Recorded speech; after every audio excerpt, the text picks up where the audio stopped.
The ইকোনমিস্টের একটি প্রতিবেদনে বলা হচ্ছে 2025 সালের 3 এপ্রিল সকালে কম্বোডিয়াবাসী ঘুম থেকে উঠেই শুনলেন যুক্তরাষ্ট্রে রপ্তানি করা তাদের পণ্য 49% শুল্ক বসেছে।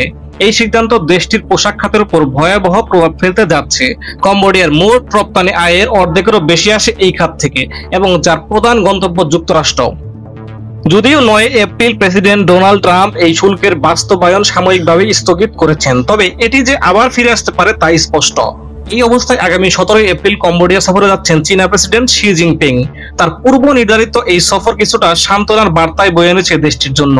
এক কম্বোডিয়ার কর্মকর্তা বলেন, আমরা যুক্তরাষ্ট্রের শাস্তিপ্রাপ্ত এক ক্ষুদ্র রাষ্ট্র। এখন শি জিনপিং অর্থাৎ চীন বিশ্বের দ্বিতীয় বৃহত্তম অর্থনীতির নেতা আমাদের দেশে আসছেন, এটি আমাদের আত্মবিশ্বাস বাড়াচ্ছে। গত 2 এপ্রিল হোয়াইট হাউসের রোজ গার্ডেনে ট্রাম্প যে কঠোর শুল্ক নীতির ঘোষণা দেন তার অন্যতম প্রধান ভুক্তভোগী ছিল দক্ষিণ পূর্ব এশিয়া। কম্বোডিয়ার পাশাপাশি ভিয়েতনাম পেয়েছে 46% শুল্ক, থাইল্যান্ড 36% শুল্ক, ইন্দোনেশিয়া 32% এবং ফিলিপাইনের মতো দেশ 17%। মালয়েশিয়ার পণ্যের উপর 24% শুল্ক ধার্য হলেও সেমিকন্ডাক্টরের ক্ষেত্রে ছাড় থাকায় কিছুটা স্বস্তি পেয়েছে মালয়েশিয়া।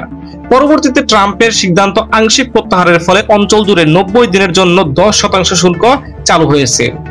সিঙ্গাপুরও এই 10% হার থেকে ছাড় পায়নি, যদিও তারা যুক্তরাষ্ট্রের পণ্য কোনো শুল্ক আরোপ করে না, বরং সিঙ্গাপুরের সাথে যুক্তরাষ্ট্রের বাণিজ্য ঘাটতি রয়েছে। যুক্তরাষ্ট্র নিজেই যে ব্যবস্থার জন্ম দিয়েছিল সেটিকে এখন প্রত্যাখ্যান করছে। এই প্রেক্ষাপট শি জিনপিং এর দক্ষিণ পূর্ব এশিয়া সফর মনে হচ্ছে কৌশলগতভাবে গুরুত্বপূর্ণ হয়ে উঠছে। আগামী 14 এপ্রিল তিনি প্রথমে যাবেন ভিয়েতনাম, সেখানে অবকাঠামো ও উচ্চ প্রযুক্তি উৎপাদনে বিনিয়োগের ঘোষণা দিতে পারেন। এরপর যাবেন মালয়েশিয়ায়, সেখানে একই ধরনের আরো ঘোষণা আসবে। কম্বোডিয়ার সফর হবে শেষ গন্তব্য। তবে শি জিনপিং যে 3টি দেশ সফর করবেন সেই 3টি দেশও যুক্তরাষ্ট্রের সঙ্গে সম্পূর্ণ সম্পর্ক ছিন্ন করতে চায় না, বরং ট্রাম্পের ঘোষণাকে তারা প্রতিক্রিয়া না দেখিয়ে আলোচনার সূচনা হিসেবেই ঘোষণা করেছে। ভিয়েতনামের প্রেসিডেন্ট তো লাম ট্রাম্পকে প্রথম ফোন করে নেতাদের একজন।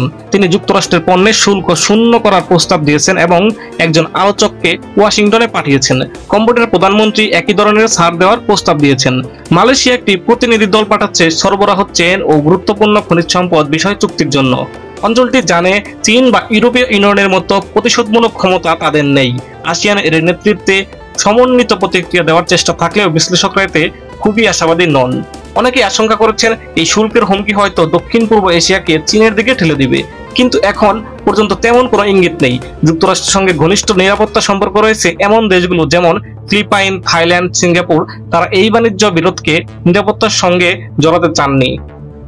চীনের সঙ্গে ঘনিষ্ঠ সামরিক সম্পর্ক থাকলেও ভিয়েতনাম ও কম্বোডিয়ার সঙ্গে শি জিনপিং নতুন কোনো নিরাপত্তা চুক্তি করবেন বলে আশা করা যাচ্ছে না।